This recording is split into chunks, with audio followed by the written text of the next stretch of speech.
ومن أحسن قولا ممن دعا إلى الله وعمل صالحا وقال إنني من المسلمين. জাহিদ জি প্রশ্ন করুন। আসসালামু আলাইকুম ওয়া রাহমাতুল্লাহি ওয়া বারাকাতুহু। ওয়ালাইকুম আসসালাম ওয়া রাহমাতুল্লাহি ওয়া বারাকাতুহু। শেখ, আমি বাংলাদেশ থেকে বলছিলাম। বলেন।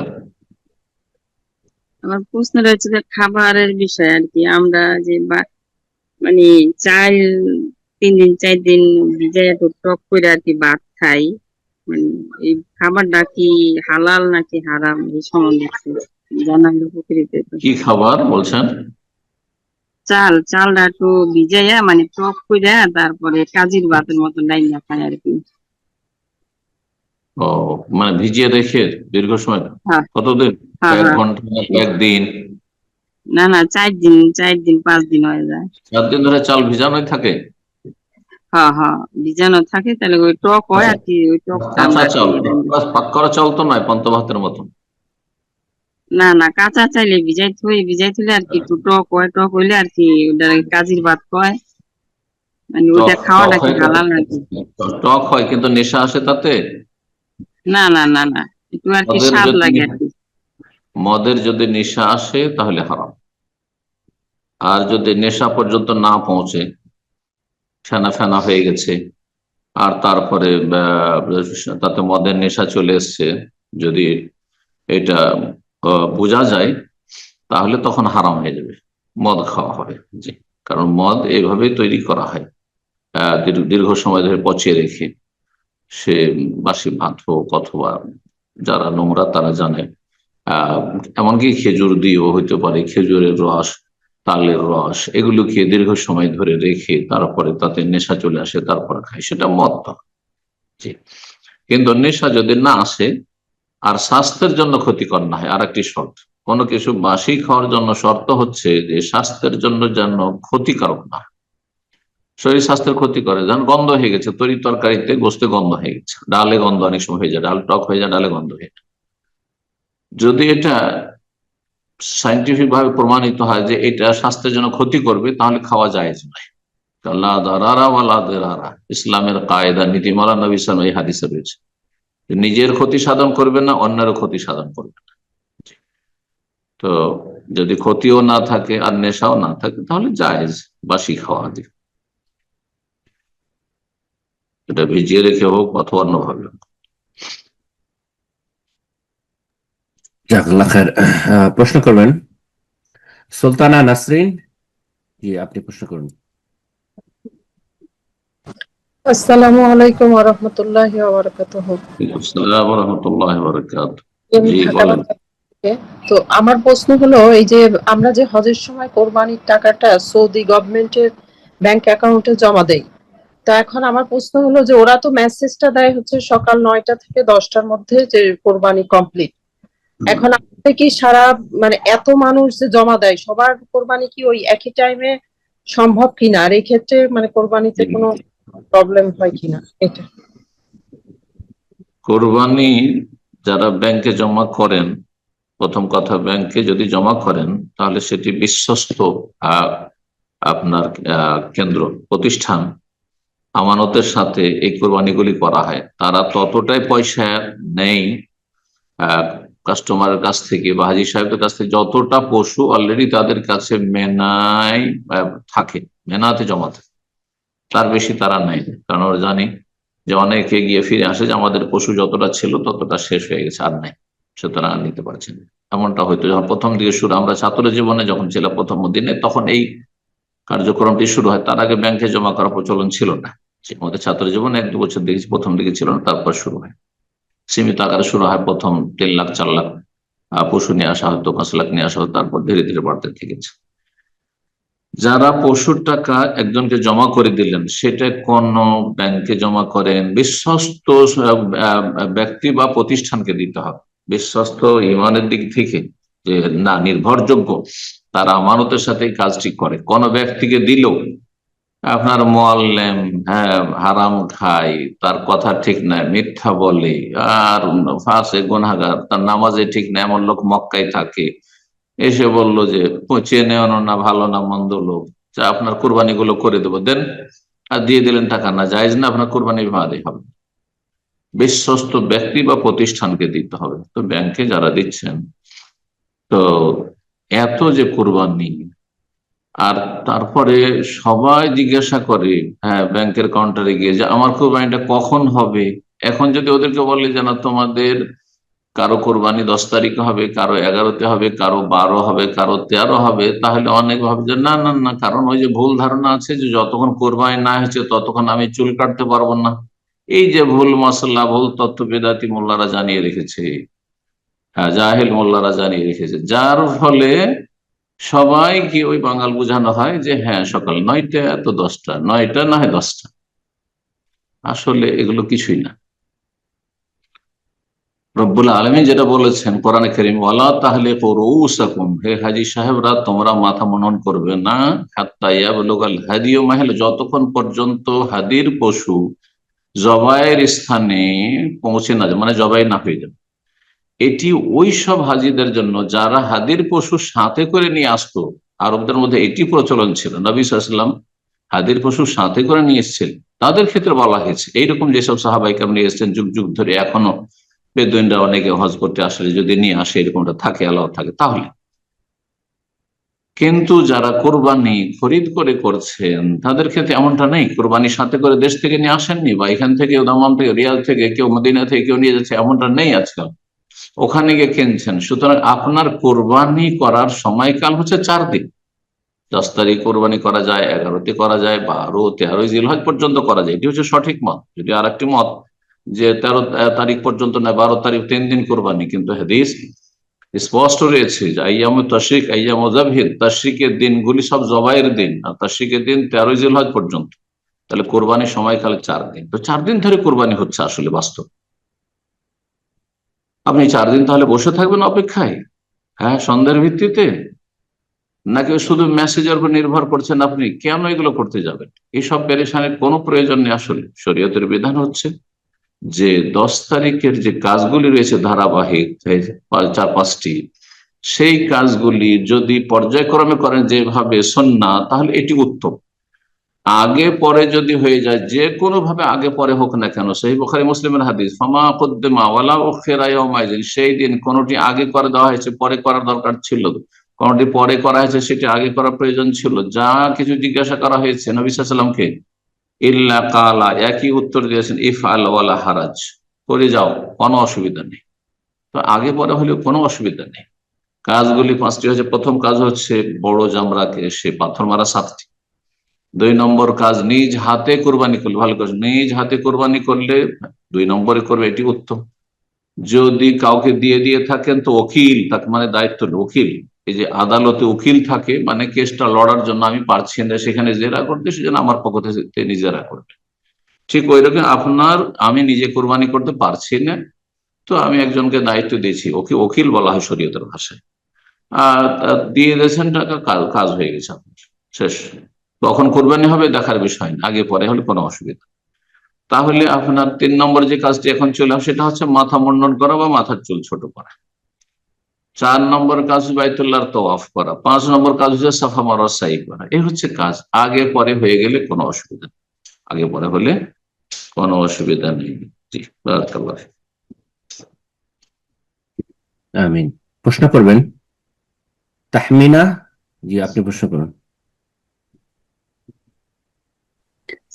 আসসালামু আলাইকুম রহমতুল্লাহি ওয়া বারাকাতুহু। ওয়ালাইকুম আসসালাম ওয়া রাহমাতুল্লাহি ওয়া বারাকাতুহু। জি, কোথা থেকে বলছেন? নিউ ইয়র্ক থেকে বলছি। বলেন।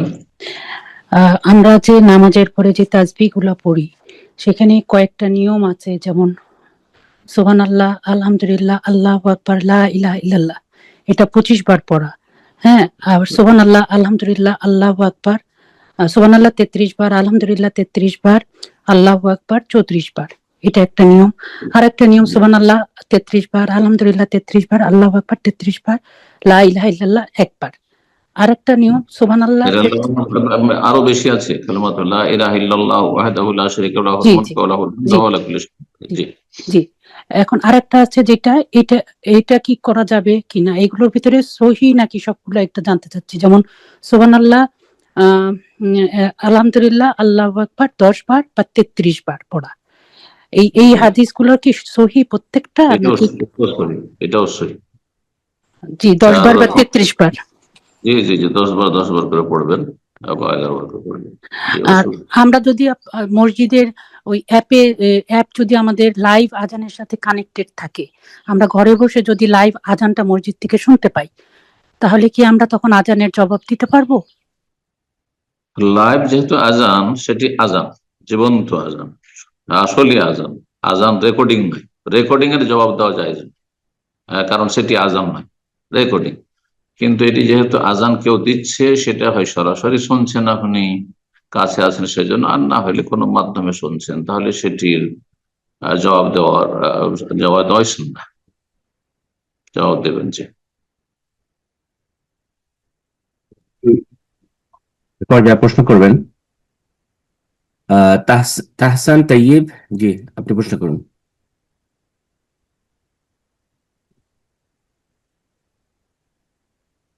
তাহসান তাইয়িব, আপনার ফোনটা আনমিউট করে নিন। জি প্রশ্ন করুন। আসসালামু আলাইকুম। হুজুর, যেটা বলতেছিলাম যে কেউ কোথা থেকে আল্লাহ বলছেন? এবং নবীকে গালিগালাজ করে। কোথা থেকে বলছেন? আমি ঢাকা থেকে বলছি, ঢাকা থেকে বলছি। বলেন। আমার এক আমার এক ক্লাসমেট আল্লাহ এবং তার রাসূলকে অনেক গালিগালাজ করেছে, ইসলাম নিয়ে অনেক অবমাননাকর কথা বলেছে, ঠাট্টা বিদ্রুপ করেছে। এখন সে তওবা আল্লাহ করে তাকে ফিরে আসতে চায়, সর্বনাশ কিন্তু করুন, সে মনে করে তার আল্লাহ তার কিন্তু সর্বনাশ করুন, সে মনে করে যদি সে হেদায়েত না। এখন সে মনে করছে তওবা হবে না তার কবুল। এখন এক্ষেত্রে তার কি বিধান? আর আল্লাহ সম্পর্কে বাজে চিন্তা আসলে করণীয় যে কি, যেটা অনিচ্ছাকৃত আল্লাহ আসে? রসুলকে গালি দিবে, সে কাফের, মুসলিম না, মোরতাদ। হ্যাঁ, কিন্তু ইসলামে ফেরার সুযোগ আছে, কে বললে তওবা হবে না। সাহাবায়ে কেরামদের মধ্যেও দু একজন এমন হয়েছে, ইসলাম কবুল করেছে, মোরতাদ হয়ে গেছে, নবীর জীবদ্দশে, তারপর আবার ইসলামে ফিরে এসে হাসানা ইসলাম, তাদের জীবনে তারপর তাদের ইসলাম সুন্দর হয়ে গেছে, যদি ফিরে আসে তওবা করে। তিনি তওবা করতে চান, তার জন্য এখনো তওবার দরজা খোলা আছে, যতক্ষণ মরণ আসেনি। কিন্তু যদি এই অবস্থায় মারা যায়, তাহলে সেই ব্যক্তি কাফের, মোরতাদ, নিকৃষ্ট কাফের। জন্মসূত্রে যারা কাফের, তাদের সাথে অনেক অনেক নিকৃষ্ট মোরতাদ ব্যক্তি। জি শেখা, উনি সাথে ছোট্ট একটা প্রশ্ন করেছিলেন যে আল্লাহ সম্পর্কে যদি খারাপ ধারণা আসে তাহলে করণীয় কি, এ সম্পর্কে একটু জানতে খারাপ চাইছি। ধারণা আছে তো আল্লাহ রাব্বুল আলামিন অন্তরের ওয়াসওয়াসা ধরবেন, যখন সেটাকে অন্তরে ধরে রাখবে, অথবা ভাষায় উচ্চারণ করবে। ভাষায় উচ্চারণ করলে তার পাপ হয়ে গেল, আর সেটাকে অন্তরে ধারণ করে লালন করে রাখো, সেটাও পাপ হলো। এই রকমের কোন আচরণ করলো আল্লাহ এবং রাসূলের সাথে, সেটাও পাপ হলো। আমলের মাধ্যমে হইতে পারে, কথার মাধ্যমে হইতে পারে, অন্তরে কুফরি বা পাপ গুনহা লুকিয়ে রাখার মাধ্যমে হইতে পারে। কিন্তু সাথে সাথে আসলো খাতারা, অন্তরে কুমন্ত্রণা আসলো, আর সাথে সাথে সেখান থেকে অন্তরকে ফিরিয়ে নিল, তবে ইস্তেগফার করবে সাথে সাথে। আল্লাহ তো ইস্তেআজা, আল্লাহর কাছে আশ্রয় কামনা করবে শয়তানের অনিষ্ট থেকে। মনের মধ্যে কোনো খারাপ খেয়াল আসলে আল্লাহ ধরবেন না। জি, ইন্নাল্লাহ তাজাওয়াজা আন উম্মতি, নবী সাল্লাল্লাহু আলাইহি হাদিস, আল্লাহ আমার উম্মতকে ক্ষমা করে দিয়েছেন, মাফ করে উপেক্ষা করেছেন।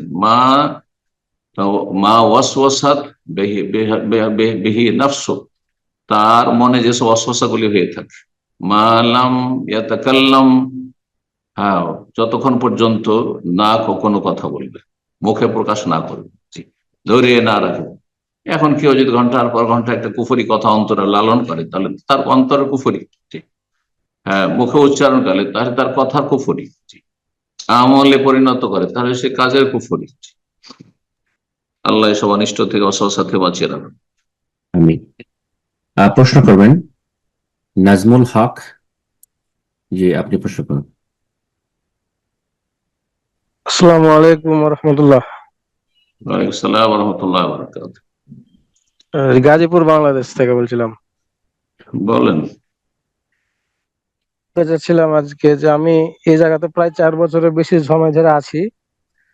তো নিকটস্থ যে মসজিদে নামাজ পড়ি, সে ইমাম জানি যে চরমোনাই তাবলিগ টাইপের, মানে এগুলো জানি, তাবলিগ জানি, কিন্তু আকীদা সম্বন্ধে কোনোদিন মানে যে তদন্ত করতে জানি কিংবা নামাজ পড়ে যাচ্ছিলাম।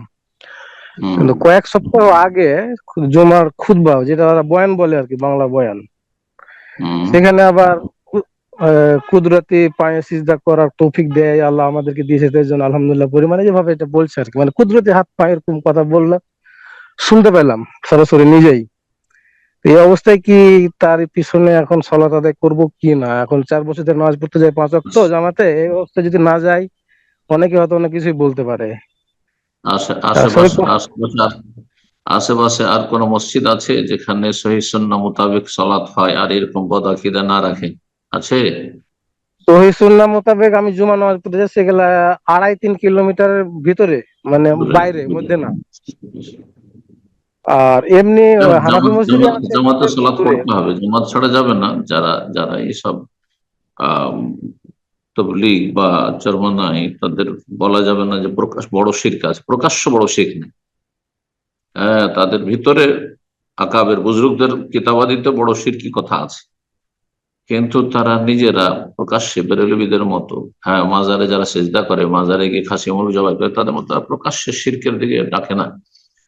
আসমা সিফাতের ক্ষেত্রে এরকম অপব্যাখ্যাগুলি রয়েছে যেগুলো গুমরাহি। তো তাদের অজ্ঞতাও রয়েছে। এখন অজ্ঞতা দূর করার জন্য আমরা চেষ্টা করেছি কিনা, বা সেখানকার আশেপাশের ওলামায়ে কেরাম যারা কোরআন সুন্নাহ আলেম তারা চেষ্টা করেছে কিনা, তারপরে তাদের কাছে হুজ্জত কায়েম করেছে কিনা, এগুলো বিষয় রয়েছে। যার ফলে আপনাকে বলবো যে আপনার কাছে অন্য কোনো বিকল্প মসজিদ থাকলে পড়িয়েন না ওখানে। আর যদি বিকল্প মসজিদ না থাকে, সবগুলি একই খুরের, তাহলে আপনি আপনার নামাজ পড়েন। জি, আপনার নামাজ পড়েন তাদের সাথে, কারণ এটা প্রকাশ্যে সরাসরি সে অস্বীকার করেনি। আর যদি বলতো যে আল্লাহর পা নেই, হ্যাঁ, আল্লাহর হাত নেই, বুঝছেন, তখন ভিন্ন বিষয়টি হতো। কিন্তু বলছে আল্লাহ কুদরতি পা। তো এখানে তো যদি জিজ্ঞাসা করা হয় তো বলতে পারে যে আল্লাহর পাও আছে, আল্লাহর কুদরতি পাও আছে, তো বেঁচে গেল। তাহলে সেই জন্য বলছি যে খানিকটা সুযোগ আছে। তারপরে একা নামাজ পড়া ইসলামে নেই এইভাবে। নবী সাল্লাল্লাহু আলাইহি ওয়াসাল্লামের কাজই হচ্ছে প্রথম মসজিদ তৈরি করা। তাহলে আপনাকে ওখানে থাকতে হবে না। আপনি থাকবেন কেন? আপনি মসজিদে যেতে পারছেন না, আপত্তি, তাহলে আপনি ওখান থেকে হিজরত করেন ভাই, অন্য জায়গায় চলে যান। আপনি আশেপাশে দেখেন যে কোথাও কোন মসজিদ আছে, সেখানে বাসা ভাড়া নিশ্চয়ই আছেন, আপনি নিজের বাড়ির নয়।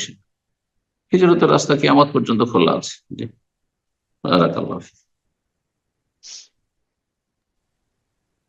আমিন। প্রশ্ন করবেন শাহরিন, আপনি প্রশ্ন করুন। আসসালামু আলাইকুম ওয়া রাহমাতুল্লাহি ওয়া বারাকাতুহু। ওয়ালাইকুম আসসালাম ওয়া রাহমাতুল্লাহি ওয়া বারাকাতুহু। জি, আমি নিউ ইয়র্ক থেকে বলছি। বলেন। দোয়া করবেন, আমি এবার হজে যাচ্ছি, কবুল হজ আল্লাহ যেন কবুল করতে করুন। পারি। আল্লাহ সহি সালামতে নিয়ে আসুন সমস্ত হাজী সাহেবদেরকে, সহি সালামতে নিয়ে। আমার প্রশ্ন হচ্ছে, অনেকে বলে যে প্রথম কাবা ঘর দেখেই দোয়া করলে দোয়া কবুল হয়, এটা কতটুকু সঠিক? এই ব্যাপারে আছে, কেউ সহি বলেছেন, কেউ জয়ীফ বলেছেন। এক কথায় দোয়া কবুলের মেলা জায়গা আছে, দোয়া করবেন সেই সময় হতে পারে। জি, দেখেন, দোয়া কবুলের বেশ কিছু শর্ত রয়েছে। আসল হচ্ছে দোয়া কবুলের শর্তগুলি যদি আপনার পূর্ণ থাকে তো আপনার নিউ ইয়র্কে বসে বসে দোয়া কবুল। হ্যাঁ, আল্লাহর ঘরে আসলে সব দোয়া কবুল হয়ে যাবে না, যদি বাধা থাকে তা আল্লাহর ঘরের ভিতরে দোয়া কবুল হবে। বুঝতে পেরেছেন? তো যেন হালাল, মানে সজাগ ভাবে হালাল রিজিক আমরা গ্রহণ করি, শিরিক বিদআত না থাকে, দুনিয়ার উপর আস্থা ভরসা না থাকে। এখন আল্লাহর কাছে দোয়াও করছি, আর যদি আস্থা ভরসা সব দুনিয়ার উপর থাকে, চাকরির উপর, পয়সার উপর, জমি জায়গার উপর, প্রপার্টির উপর, তাহলে তো এটা আসলে অন্তরের শিরক। তো এইরকম অন্তর অধিকাংশ মানুষের আজকাল। হ্যাঁ, হঠাৎ করে যদি কোনো একটা ধরেন আর্থিক ধাক্কা লাগে, তো এই কথা বলেন যে আল্লাহ রিজিক দাতা। হ্যাঁ, কি বললেন? অসুবিধা নেই, একটা ছুটলো কিন্তু আরো আছে আমার, মানে চলার মতো আছে। তাহলে এখানে আল্লাহর ভরসাটা কোথায় প্রকাশ করলেন? এই রোগগুলি কিন্তু আমাদের যারা সহি আকীদার দাবিদার তাদের মধ্যেও অনেকের মধ্যে আছে। বুঝতে পারছেন? তো এটা কঠিন বিষয়। তো এইরকম রোগগুলি থেকে মুক্ত হইতে হবে দোয়া কবুলের জন্য। আমি দোয়াও করছি, আর আমি আমার পার্থিব সামগ্রীর ওপর নির্ভরও করছি। হ্যাঁ, আশা করছি এগুলো তো আছে আমার, তাহলে আমার দোয়াতে ত্রুটি আছে। হ্যাঁ, আল্লাহ রাব্বুল আলামিন সবকিছু জানছেন অন্তরে, যে তোর এত প্রয়োজন নেই, কারণ তোর দুনিয়ার সামগ্রীর উপরও ভরসা আছে। না, দুনিয়ার সমস্ত কিছু থাকলেও যেন নাই, একমাত্র রব সবকিছু, লা হাওলা ওয়ালা কুওয়াতা ইল্লা বিল্লাহ। এই জিকিরের উদ্দেশ্য তো এটি, যে আমার কাছে যাই থাকে না কেন, আমার কোনো ক্ষমতা নেই যদি রব তৌফিক না দেন। আমার যতই ধন সম্পদ থাক না কেন, যতই আমার সোর্স থাক না কেন, কিছুই নেই যদি রব না দেন। জি, সবকিছুর মালিক আল্লাহ রাব্বুল আলামিন। তো দোয়া কবুলের শর্তগুলি পূরণ করবেন, ইনশাআল্লাহ তাআলা সব জায়গায় দোয়া কবুল হবে। তবে কিছু কিছু জায়গা রয়েছে, কিছু কিছু সময় রয়েছে, কিছু কিছু অবস্থা রয়েছে, তাতে দোয়া কবুলের বেশি চান্স রয়েছে, এতটুকু শুধু বলা যাবে। কিন্তু এই কথা বলা যাবে না যে কাবা দেখলে দোয়া কবুল হয়। যারা সুদখোর, ঘুষখোর, বেইমানি করেছে, জাতীয় সম্পদ লুটপাট করেছে, যদি সারা জীবন কাবার দিকে তাকিয়ে থাকে, আর তাদের পয়সা আছে কাবার সামনে আপনার বড় বড় উঁচা হোটেলে সব সময় থাকে, আর দিনে যদি 17 বার করে কাবার দিকে নজর দেয়, তো কবুল হবে কি? কোনো দোয়া কবুল হবে না তাদের, হারাম খাচ্ছে তারা। বুঝতে পেরেছেন? আল্লাহ রাব্বুল আলামিন যেন সত্যিকারের দিন বুঝার তৌফিক দান করেন, আমলে তৌফিক দান করেন, তাকওয়া দান করেন, আমাদের দোয়াগুলি কবুল করেন। বারাকাল্লাহু ফিক। বোন শাহরিন, আমি আপনাকে ফোন আনমিউট করে দিচ্ছি, যেহেতু হজ সম্পর্কিত প্রশ্ন করেছেন। যদি হজ রিলেটেড আপনার কোনো আরো প্রশ্ন থাকে, যেহেতু আপনি হজে যাচ্ছেন, আপনি প্রশ্ন করতে পারেন। জি। না, আমার এটা আমি সবসময় আশায়েকের সব ভিডিওগুলো দেখি, আর এইটা সম্বন্ধে অনেকে উপদেশ দিতেছে যে এরকম হজে গিয়ে আহ কাবাগর দেখি দোয়া করবেন। কিন্তু দুর্বল বলা হয়েছে। ফলে যদি আপনি যখনই প্রথম নজর পড়ছে দোয়া করেন, করতে পারেন দলিলের উপরে নির্ভর করে। আর যদি কেউ মনে করে যে এটি জয়ীফ, সুতরাং আমল করবো না, অসুবিধা নেই। কিছু কিছু বিষয়গুলো রয়েছে যে হাদিসের ব্যাপারে ইখতিলাফ রয়েছে, যার ফলে বিষয়টি এমন নয় যে নিশ্চিত এই বিষয়টি, আর বলাও যাবে না যে এটি বিদআত। জি, আল্লাহু আ'লাম। পর্যায়ে প্রশ্ন করবেন আলী ফায়াজ, আপনি প্রশ্ন করুন।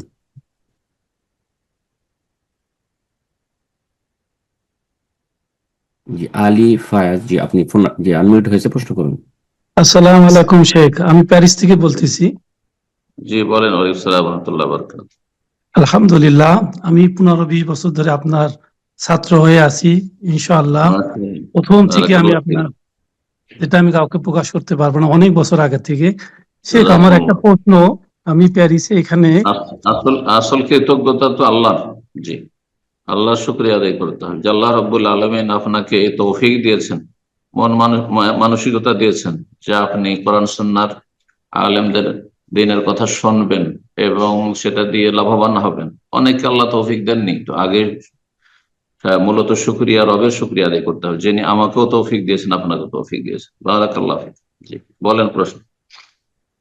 আমার প্রশ্নটা হচ্ছে, এখানে আপনার অনেক দার্সে আমি শুনেছি জোহর এবং আসরের ফরজ নামাজে তৃতীয় এবং চতুর্থ রাকাতে সূরা মেলানো যাবে, এটা সুন্নাত। তা আমি এখানে শেখদের কাছে প্রশ্ন করেছিলাম, ওরা বলছে এটা বিদআত। তো আমার জানার দরকার আছে এটা কোন হাদিসে আছে, একটু জাস্ট জানা দরকার। এটা ওরা বলছে এটা বিদআত, এটা সুন্নাত নয়। এখন এই জোহরের যে না ইমাম মিলাবে না, কথা বুঝতে পেরেছেন?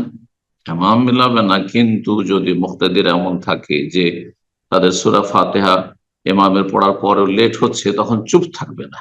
শেখ রাহিমাহুল্লাহ বলছেন লা সুকুতা ফিস সালাহ, সালাতে নামাজ অবস্থায় কোনো জায়গায় নীরবতা নেই।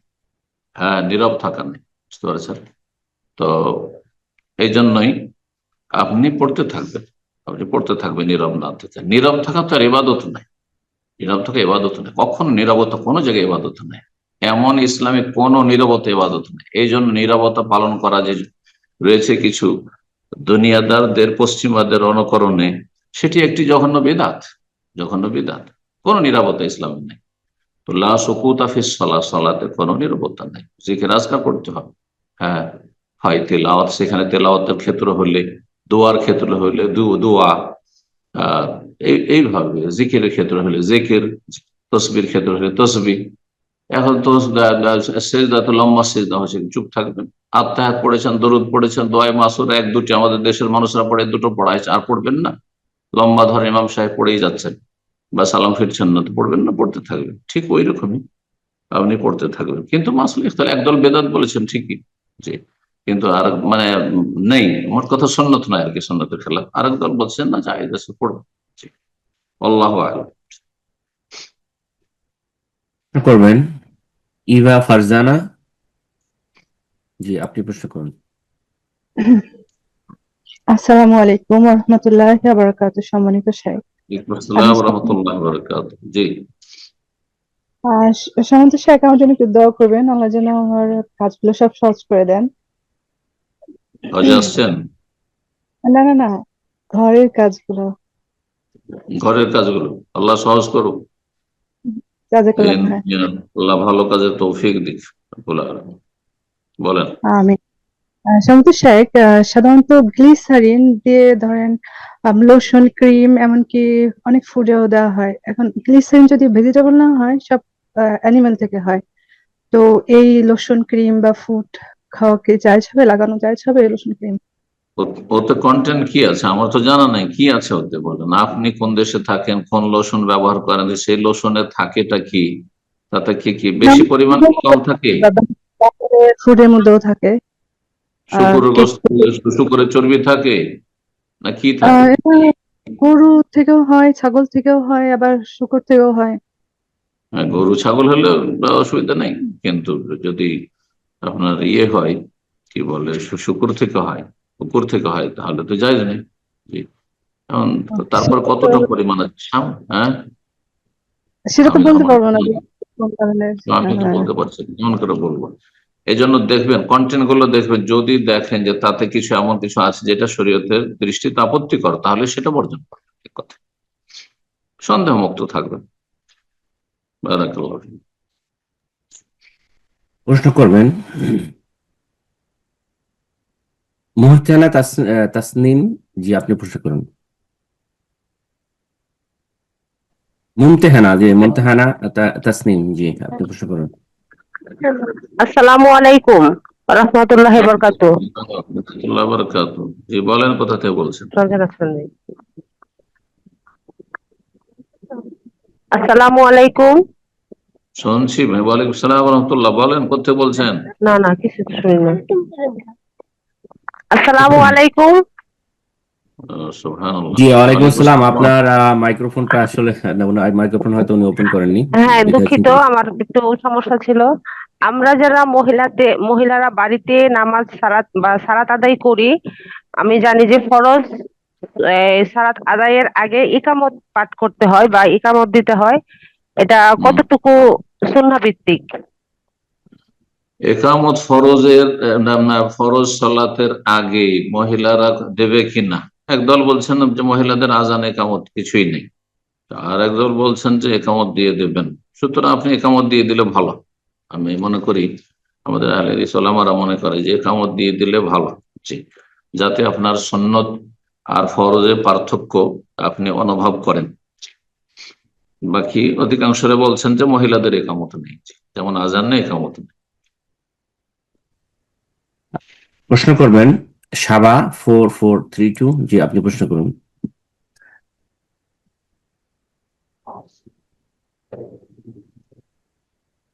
সাবা, আপনার ফোনটা আনমিউট করে নিন, প্রশ্ন করুন।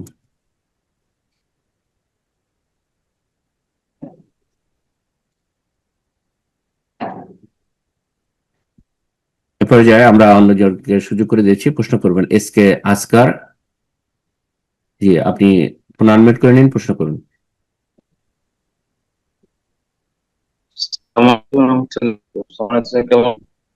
ওয়ালাইকুম আসসালাম ওয়া রাহমাতুল্লাহি ওয়া বারাকাতুহু। বলেন। জি, আমি সৌদি আরব থেকে বলছি স্যার। প্রশ্ন। আমার প্রশ্ন হলো, জি, যে এই যেখানে যে সৌদি আরবে অনেক জনের মেডিকেল কার্ড থাকে, আর দেখা যায় কিছু কিছু জনের মেডিকেল কার্ড নাই, যে সখাস ভিসা যাদের হয়, তো সাদিক দেখা নিয়ে যায়, নিয়ে গিয়ে ওর নাম করে আর ও দেখায় আর এটা কি জায়েজ আছে শরিয়াতে শেখ? এই সম্বন্ধে মানে বলবেন। একজনের ইন্স্যুরেন্স কার্ড দিয়ে আরেকজন চিকিৎসা করায়, জি জি জি, এটা জায়েজ নয়, জায়েজ নয়, এটা জায়েজ নয়। প্রশ্ন করবেন আতিকুর রহমান। জি, আপনি প্রশ্ন করুন। আসসালামু আলাইকুম ওয়ালাইকুম আসসালাম ওয়া রাহমাতুল্লাহি ওয়া বারাকাতুহু। জি, শেখ, আমি রাজশাহী থেকে বলছি। বলেন।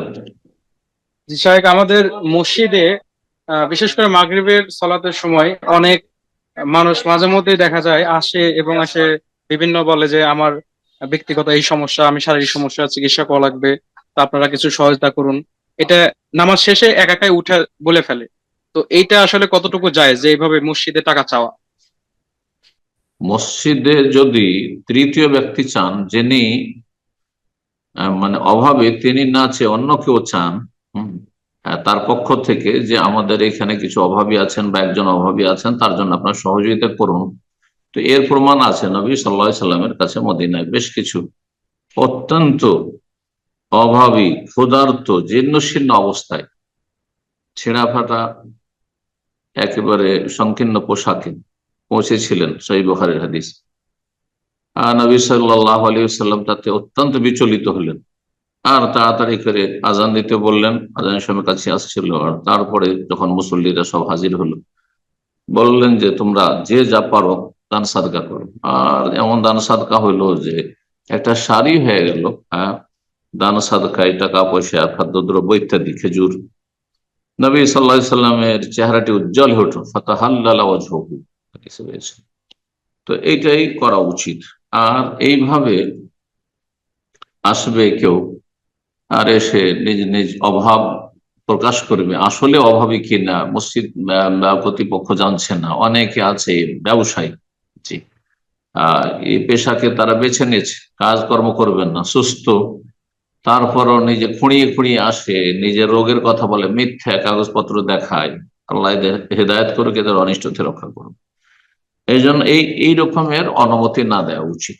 এতে হচ্ছে কি, অনেক অসৎ লোকেরা এইভাবে অবৈধ ইনকাম করছে আর হারাম খাচ্ছে, এবং এই ক্ষেত্রে সহযোগিতা করা হবে জন্য দেবেন না। অনেকে আছে পাপী, অনেকে পাপী, ধূমপান করে, গাড়ি মুন্ডন করে, তাদেরকে দান করবেন। আমি জীবনে কোনোদিন মসজিদের দরজার বাইরেও এখানে বসে থাকে, জীবনে এরকম লোকের দান করি যাকে বুঝতে পারি যে ধূমপান, অথবা যুবক সে, একেবারে বৃদ্ধ, অসহায়, ভিন্ন বিষয়। সে বোরখা পরে এসে বসে থাকে, ঢেকে ঢেকে বোঝাও যাবে না। যার ফলে এই সুযোগ না দিয়ে মসজিদ কর্তৃপক্ষের সাথে যোগাযোগ করবে, তারা তদন্ত করবে, যদি সত্যি অভাবী হয় তাহলে মসজিদ পক্ষ তাদেরকে কালেকশন করে দেবে। এটা হওয়া উচিত। আল্লাহু আ'লাম। জাযাকাল্লাহ খায়ের। প্রশ্ন করবেন সুরাইয়া। জি, আপনি প্রশ্ন করুন।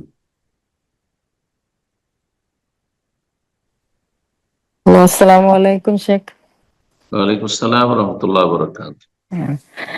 শেখ, আপনি এটা শুনলাম যে মিনার তাঁবুতে যদি আমি এবার হজে যাচ্ছি, শেখ দোয়া করেন। কোথায় বলছেন? আমি আমেরিকা থেকে বলছি, মাশাআল্লাহ। ওয়াশিংটন ডিসি থেকে। সালামতে নিয়ে আসুক, নিরাপদ, আল্লাহ সফর করুক, সেই সালামতে নিয়ে জানাবার ফিরিয়ে আল্লাহ রাব্বুল আলামিন সুন্দরভাবে সম্পাদনে তৌফিক দান করেন। শেখ, আমার একটু বেশি প্রশ্ন আছে। মিনার তাঁবুতে ওরা যদি আগের দিন নেয়, 7 তারিখ নিয়ে যায় রাত্রে, আমরা কি 8 তারিখ তাঁবুতে বসে নিয়াত করতে পারবো, ইহরাম বাঁধতে পারবো? সাধারণত এরকমটাই করে। 7 তারিখে যদি নিয়ে চলে যায়, এহরাম বাঁধার সময় হয়নি, সময়ের আগে এহরাম বাঁধার কোনো প্রয়োজন নেই। আপনি এমনি চলে যান, আর মেনায় সকালবেলা জোহরের আগে এহরাম করবেন, কারণ 8 তারিখেই তারবিয়ার দিনে জোহরের আগে এহরাম করাই সুন্নাত, যেখানে থাকবেন সেখান থেকে। নিয়ে চলে যাচ্ছে ভিড় থেকে বাঁচানোর জন্য, সহজে পৌঁছে দেওয়ার জন্য, এটা সিস্টেম করেছে বেশ কয়েক বছর থেকে এরকম। কিন্তু তার জন্য আগে থেকে আপনি ইহরাম করে নেবেন, কোনো প্রয়োজন। তারপরে এখানে অনেকে বেদাত করে কি, যে ওই নিজের হোটেল থেকে ইহরাম করে তওয়াফ করতে যায়। এই তওয়াফ বেদাতি তওয়াফ, কোনো তওয়াফ নাই, কদমও নয়, কিছুই নয়, বেদাতি তওয়াফ। তওয়াফ করা যায় না। সরাসরি যদি সকালবেলা নিয়ে যায় 8 তারিখে, তাহলে সরাসরি এহরাম করে যাবেন নিজ হোটেল থেকে, আর 7 তারিখে রাতেই যদি নিয়ে চলে যায়, এমনিতে চলে যান, আপনার মেনার এই রাতটি হচ্ছে যেন হোটেলের মতো, হ্যাঁ, আপনার বাসা। আর তারপরে সকালবেলা নিজ বাসা থেকে যেখানে থাকবেন সেখান থেকে ইহরাম করবেন। এইটি হচ্ছে সহিহ সুন্নাহর কাছাকাছি। আল্লাহু তাআলা। শেখ, আমি কি আরেকটু প্রশ্ন করতে পারবো? আমি নেক্সট সানডে আমি বসতে পারবো না, এই জন্য। আরেকটা হচ্ছে মুজদালিফায় মিনার ক্যাম্পে, মুজদালিফা থেকে যে সূর্য ওঠার আগে মিনার ক্যাম্পে যাব, না আমরা ওই জামারাতে পাথর মারতে যাব? সরাসরি জামারা যেতে পারেন যদি শরীর চলে, সুস্থ থাকে আর যেতে পারবেন, যে অসুবিধা নেই, হাঁটতে হবে। কিন্তু মুজদালিফা থেকে 4 কিলোমিটারের কাছাকাছি, মুজদালিফায় যদি রাত থাকেন ওখান থেকে 4 কিলোমিটার কাছাকাছি জামারাত হবে। তো আপনি যদি চলতে পারেন তাহলে ঠিক আছে, কিন্তু ওই সময় গাড়ি ধরে তো আপনি পৌঁছতে পারবেন না, এত ভিড় যে গাড়িতে আসা সম্ভব। কতক্ষণ লাগে মুজদালিফা দিয়ে যেতে জামারাতে? ট্রেন, হ্যাঁ, ট্রেন যদি হয় যে আপনার মেট্রো, আপনার হাঁটতে কতক্ষণ লাগে? হাঁটতে তো অনেকক্ষণ লেগে যাবে, প্রায় 4 কিলোমিটার মতো, 3.5 থেকে 4 কিলোমিটার, আপনার 40-45 মিনিট, 1 ঘন্টা না বেশি লাগবে। ভিড়ে তো এমনি স্বাভাবিক অবস্থায় আমাদের 40-45 মিনিট লেগেছে আমাদের, তো লেগে যাবে আপনার 1 ঘন্টার বেশি লেগে, 1-1.5 ঘন্টা লেগে যাবে। কষ্ট কেন করবেন মহিলা মানুষ? আচ্ছা, মহিলা মানুষের জন্য আরেকটি ছাড় আছে, এটাও জেনে রাখেন। আপনারা মুজদালিফার রাতে অর্ধেক রাত পরে, মানে রাত 12টার পরে আপনি ওখান থেকে প্রস্থান করতে পারেন, চলে আসলেন আর এসে আপনি তাঁবুতে থাকলেন। আর ফজরের সময় আগে ভাগে আপনি চলে গেলেন এতে পাথর মারতে, আর ফজরে যেমন আজান হলো পাথর মেরে দিলেন। আর আরাফাতে যে নেবে 9 তারিখ সকালে, ওইটা যদি ওরা রাত্রে নিয়ে যায়, অনেকে বলতেছে রাত্রেও নেয়, মানে ওইটা কি সুন্নাহ বা ওয়াজিব কোন তলব হবে, ছুটে যাবে? ওয়াজিব ছুটছে না, সুন্নাত তো খেলাফ হচ্ছে। ফজর পড়ে যাওয়াটাই সুন্নাত ছিল এখান থেকে, ফজর পড়ে সূর্য ওঠার পরে মেনার থেকে যাওয়া সুন্নাত। কিন্তু এই সুন্নাত পালন করতে গিয়ে অনেক সময় জোহর হয়ে যায়, বিকেল হয়ে যায়, বাসে মানুষ ভিড়ে ফেঁসে থেকে যায়, আমরা দেখেছি অনেক সময় এরকমটা হয়েছে, যার ফলে রাত্রে নিয়ে চলে যায়। তো রাত্রে যদি নিয়ে চলে যায় তো অসুবিধা নেই, হেরাম অবস্থাতে তো আছেন, সুন্নতের একটু খেলাফ হলে তো কোনো অসুবিধা নেই। নিরুপায় সুন্নতের খেলাফ হয়েছে, ইনশাল্লাহ পূর্ণ নাকি পাবেন। আর সফরের দোয়াটা কি আমাদের প্রথম মদিনায় নেবে, মদিনা থেকে সফরের দোয়াটা পড়া যায়? আমরা তো বাসা থেকে রওনা করবো সফরের দোয়া পড়ে, ওইখান থেকে মদিনা থেকে সফরের দোয়া পড়া যাবে? যখন সফর শুরু করবেন, প্রথম বাসাতে বাড়িতে আপনি যখন আপনার ওখান থেকে বেরিয়েছেন আমেরিকা থেকে, তখন একটা সফরের দোয়া, সফর শুরু হচ্ছে। আবার এখানে যখন সফর বিরতি হলো মদিনায়, মদিনা থেকে আবার মক্কা যখন সফর করবেন, আবার সফর শুরু, যে কোনো নতুন সফর শুরু হলেই আপনি সফরের দোয়া পড়বেন। সফরের দোয়া মানে একবার শুধু নয়, যখন যখন সফর, এমনকি মক্কা থেকে আবার তাইফ ঘুরতে যাচ্ছেন, তাইফের সফর, তখন আবার আপনার সফরের দোয়া পড়বেন, এইভাবে। আলহামদুলিল্লাহ, শেখ, জাযাকাল্লাহ খাইরান। এ পর্যায়ে আমরা প্রশ্ন নেব। প্রশ্ন করবেন বিলকিস খাতুন। জি, আপনি প্রশ্ন করেন। আসসালামু আলাইকুম ওয়া রাহমাতুল্লাহ। ওয়ালাইকুম আসসালাম ওয়া রাহমাতুল্লাহি ওয়া বারাকাতুহু। শেখ, আমি ইন্ডিয়ার রায়গঞ্জ থেকে বলছি। আমার প্রশ্ন হলো যে মেয়েদের হচ্ছে পায়ের পাতা তো ঢেকে রাখা উচিত, সো বাইরে গেলে তো পায়ের পাতা ঢেকে রাখে, কিন্তু যখন বাড়িতে অবস্থান করি এবং বাড়িতে হচ্ছে মানে অনেক নন মাহরাম থাকে, যেহেতু জয়েন্ট ফ্যামিলিতে থাকতে হয়, তো এই ক্ষেত্রে হিজাব নিকাব পরলেও পায়ের পাতাটা মানে ঢাকি না। তো মানে বাড়িতেও কি পায়ের পাতা ঢেকে রাখতে হবে? জাযাকাল্লাহ খাইরান। টাকনার নিচ পর্যন্ত ঢাকা থাকলে হবে, পায়ের পাতা ঢাকা বেগানা পুরুষের সামনে পা ঢাকা ওয়াজিব নয়। যদি পা ঢেকে থাকে মোজা পরে কেউ, তাহলে অধিক সতর্কতা, কিন্তু কোনো জরুরি বিষয় নয়। জি, ওয়ালা ইউবদিনা যিনাতাহুন্না, আর জিনাত পায়ের পাতাতে নেই। জিনাত আছে হয়তো আপনার টাকনার উপরে যখন খোলা থাকবে তখন তাতে আকর্ষণ আছে, তাতে জিনত আছে। সুতরাং এই ক্ষেত্রে এত কঠোরতা ইসলামে নেই। এমনকি সলাত অবস্থায় পায়ে মোজা প্রতি অক্টে পড়তে হবে, এই ফতোয়া কিছু ওলামাদের যে রয়েছে, এটি অতিরিক্ত ফতোয়া, যেটার মানে অকাট্য কোনো দলিল নেই। সুতরাং যদি টাকনার নিচ পর্যন্ত মাটি পর্যন্ত কাপড় পৌঁছিচ্ছে আর সেজদার সময় কাপড় উঠে যাচ্ছে না, অথবা চলাফেরাতে কাপড় উঠে যাচ্ছে না, আপনার টাকনার ওপরের অংশগুলো যেখানে আপনার অলংকার থাকে, পায়ের অলংকার কঙ্কন থাকে, সেগুলো প্রকাশ পাচ্ছে না, তাহলে জায়েজ আছে, অসুবিধা নেই। জাযাকাল্লাহ খায়ের। এ পর্যায়ে প্রশ্ন করবেন রুহুল আমিন তফাদার। জি, আপনি প্রশ্ন করেন।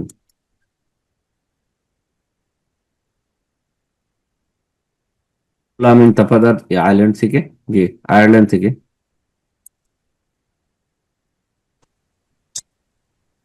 আসসালামু আলাইকুম রহমতুল্লাহি বারাকাতুহু। ওয়ালাইকুম আসসালাম ওয়া রাহমাতুল্লাহি ওয়া বারাকাতুহু। জি বলেন। শেখ, আমি রুহুল আমিন আয়ারল্যান্ড থেকে বলতেছি। বলেন।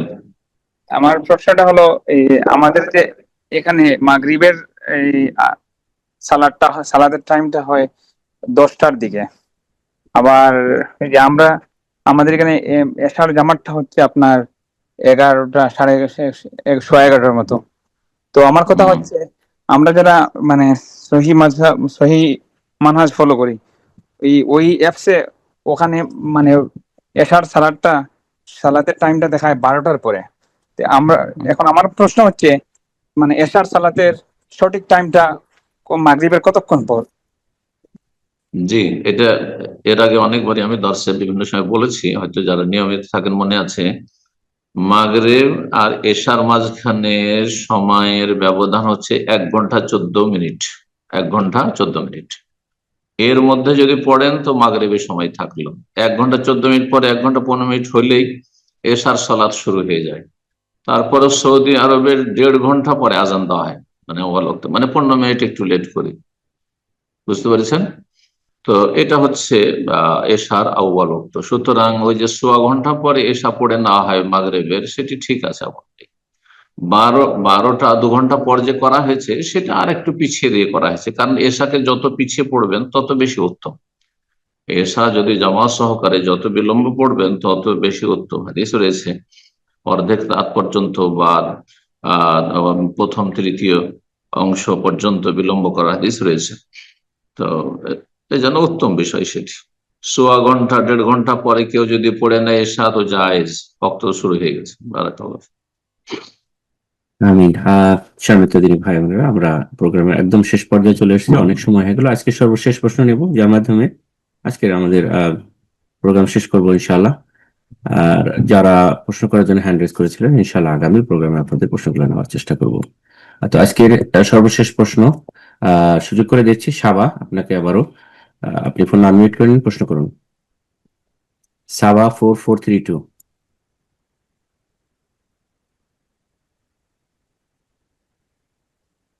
ওকে, ইনশাআল্লাহ এরপর যা প্রশ্ন করবেন তাসলিমা। জি, আপনি প্রশ্ন করুন। রহমতুল্লাহ বারাকাতু। ওয়ালাইকুম আসসালাম ওয়া রাহমাতুল্লাহি ওয়া বারাকাতুহু। জি বলেন, কোত্থেকে? আমি বর্ধমান থেকে বলছি। আরো একবার সে ফোন করেছিলাম, ফোন নম্বরটা পাই না। অনেক চেষ্টা করেছি আপনার হোয়াটসঅ্যাপ নম্বরটা, তাই আমার নম্বরটা এই নামের পাশে লিখে দিয়েছি। এখন লাইনে পেয়ে গেছেন, বলেন, প্রশ্ন থাকলে বলেন, সমস্যা নেই। প্রশ্ন তো এই আমাদের মেয়ে ছেলেদের মেন্স হয়, তখন ওই যে না মানে মেন্স হয় দিয়ে যখন 4 দিন থাকে, 4 দিন পর যখন জোহরের টাইম পর্যন্ত মনে করুন আছে, 4 দিনের পর দিয়ে আবার হঠাৎ বন্ধ হয়ে গেছে, আবার এসার টাইমে চলে এলো, তাহলে আমি ফজরটা কাজা গেল, সেগুলো কি কখন পড়বো না কাজা থেকে যাবে, এটা ব্যাপারটা বুঝতে পারছিলাম না। যখন আর একটু পবিত্র হোয়াটসঅ্যাপ নাম্বারটা ভালো যখন হয়। প্রথম কথা যে আপনার আগের অভ্যাসটা কি আছে, প্রথম যুগে যখন ডিস্টার্ব ছিল না হয়তো মেন্সে, তখনকার অভ্যাসটা ফলো করবেন। আর এই ক্ষেত্রে যখনই দেখবেন যে মাসিক বন্ধ হয়ে গেছে, নিশ্চিত আর কিছুই নেই, তখন গোসল করে নিয়ে সলাতের সময়গুলি হলে সলাত পড়তে থাকবেন। তারপরে 1 ওয়াক্ত 2 ওয়াক্ত সলাত পড়লেন, তারপরে যদি মাসিক চলে আসে আপনি গুনাহগার না, কারণ আপনাকে যে আদেশ করা হয়েছে যে যখন পবিত্র হয়ে যাবে তখন পবিত্রতা অর্জন করে তখন ইবাদত করেন। তো আপনি পবিত্র হয়েছেন, যখন দেখেছেন পবিত্রতা তখন গোসল করেছেন, তারপর সালাত শুরু করেছেন। তারপরে আপনি তো গায়েব জানেন না, পরে আবার চলে আসলো, আবার যখন চলে আসবে তখন আবার সালাত বন্ধ করে দেবে যতক্ষণ পর্যন্ত আবার পাক পবিত্রতা না হয়েছে। তারপরে আবার গোসল করে সালাত পড়বেন। যদি দেখেন যে সেটি মাসিকের রক্তের লক্ষণ কালো দুর্গন্ধযুক্ত, আর যদি দেখা যায় না সময় মাসিকের সময়কাল পার হয়ে গেছে, আমার 1 সপ্তাহ হয়তো 5 দিন আগে থেকে হয়তো সেটা পার হয়ে গেছে, তারপরে এখন তাজা ব্লাড আসছে, তাহলে সেটা ইস্তেহাজা, রোগের কারণে হইতে পারে। জি, রোগের কারণে, সুতরাং তখন সালাত পড়তে হবে। জি, বারাকাল্লাহ ফিক।